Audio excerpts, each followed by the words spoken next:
તો કેમ છો મિત્રો? તમે મજામાં હશો? તમને મારા તરફથી પહેલાં તો ગુડ મોર્નિંગ. સવારમાં મસ્ત મજાનો સનસેટ થઈ ગયો ને ખીરની વાર હતી તો એ પતંગ સગમણાઈ ને આ પતંગને લગભગ એ ઉભેરો આ બે પતંગ લાગે છે બેને બાંધવાનું હોય એવું. કારખાને શાહરુખ ખાનની જે મેં એન્ટ્રી મારી દીધી ને પોગી ગયા કારખાને કારખાને પોગી અને કાળો લોટ જે હાલતો તો એ લોટ આમ ઉપર તમને એક ડિઝાઇન દેખાડો. શું આવડ્યા બુલેટ વાળી કોણ બુલેટ હાકેશ બુલેટ વાળી ડિઝાઇન મતલબ પાવર તો લોટ પૂરો થઈ ગયો.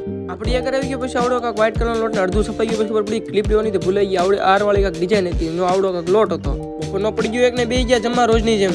ઘરે જવાની ઉતાવળ ફરતી એટલે જલ્દી આ લોટ પૂરો કરી નાખ્યો. વાગવામાં ચાને નીકળી ગયો ઘરે જવા માટે. મારી જેમ કોને ખીર એટલી બધી વાલી છે કારખાનેથી વહેલા પણ નીકળીએ છે.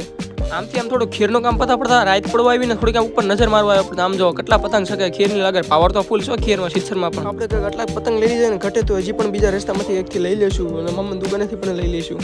તો ભાઈઓ કાલના દિવસ તો થઈ ગયું છે ફૂલ તૈયારી કેમ કે કાલે છે ખીર ને ખીર કોને બહુ વાલી થોડું કોમેન્ટમાં કહેતા જો. આજનો બ્લોગ ભલે થોડોક નાનો બન્યો અને કાલનો બ્લોગ તો આપણે લોંગ બ્લોગ આવવાનો છે. ખીરની ફૂલ તૈયારી થઈ ગઈ છે એટલે કાલનો લોંગ બ્લોગ જોવાનું તમે ભૂલતા જ નહીં. અને બસ આ બ્લોગ હું અહીંયા એન્ડ કરું છું.